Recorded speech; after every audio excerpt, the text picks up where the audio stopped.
почитувани сограѓани, дами и господа. Минатото, сегашноста и еднината мора да не бидат во хармонија. Робувањето на еден историски период на сметка на друг е само чекорење во еден правец. Затоа треба да ги почитуваме настаните и луѓето кои испишеле значајни страници од нашата европската и светската историја. Но искуствата кои произлегуваат од тие страници треба да бидат појдовна точка во креирањето на нашето заедничко утре. Минатото свршено време не треба да биде време на заборавот, но времето идно секако треба да биде императив за сите сегашни и идни генерации. На денешен ден, пред 73 години, со подпишувањето на безусловната капитулација на нацистичка Германија, официјално беше ставен крај на Втората светска војна, во која учествуваа 61 земја со над 2 милиарди жители. Безусловната капитулација на Третиот рај е подпишена во разорнатиот Берлин само неколку минути по полнок на 9 мај 1945 година. Во името на врховната германска команда, капитулацијата ја подпиша фелдмаршалот Вилхелм Кајтел, генералот Ханс Ирген Штумф и адмиралот Ханс Георг фон Фридебург. А од страна на сојузниците договорот го подпиша рускиот маршал Георги Жуков и британскиот генерал Артур Дедер. Со тоа беа запрени крвопроливањата и страдањата од Втората светска војна, во која загинаа над 50 милиони луѓе, од кои дури 20 милиони беа од тогашниот Советски сојуз, а повеќе од 30 милиони беа цивили.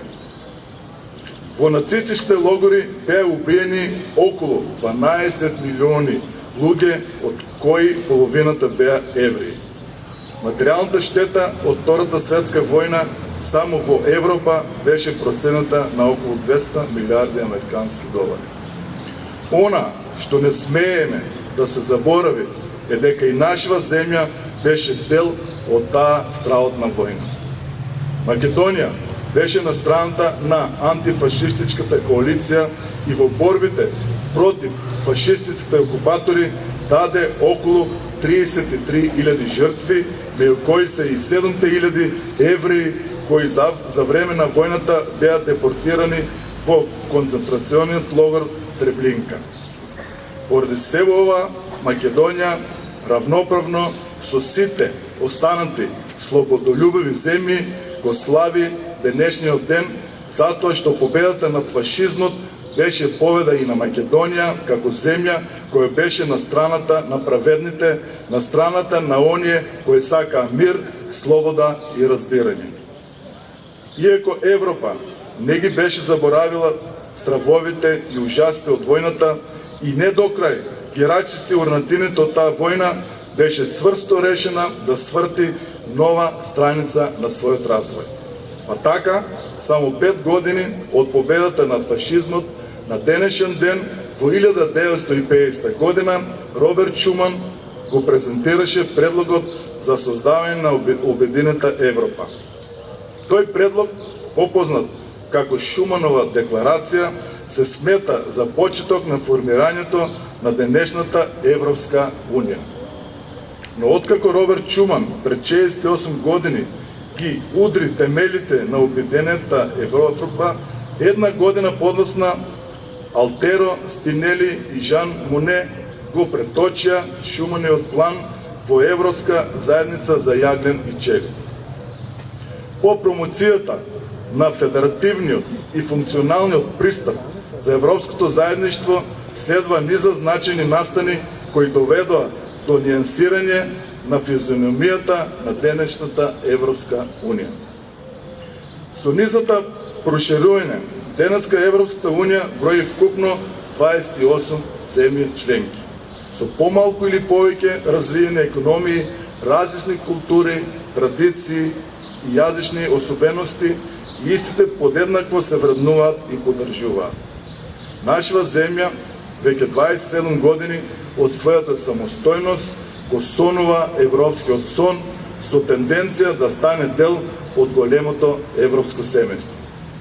Иако Македонија е земја кандидат за членство во Унијата од декември 2005 година, се уште нема добиено датум за почеток на преговори во Европската Унија и покрај препораките од Европската комисија.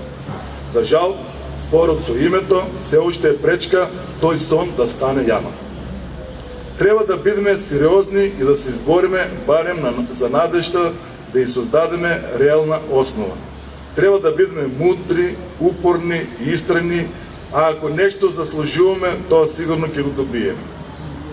Ако Македонија секогаш била на вистинската страна, тогаш нека биде и понатаму на страната на прогресивна Европа, во која ќе нема место за промоција на нови фашизми и создавање можности за нови крвопролевања. Да продолжиме да го сонуваме нашиот заеднички сон, а јавето нека биде наша заедничка цел. Нека ни е честит 9 мај, денот на победата над фашизмот и денот на Европа, и нека биде реалност во скорешната иднина. Овој ден да го славиме како граѓани на земја која дел од големото европско семејство. Благодарам.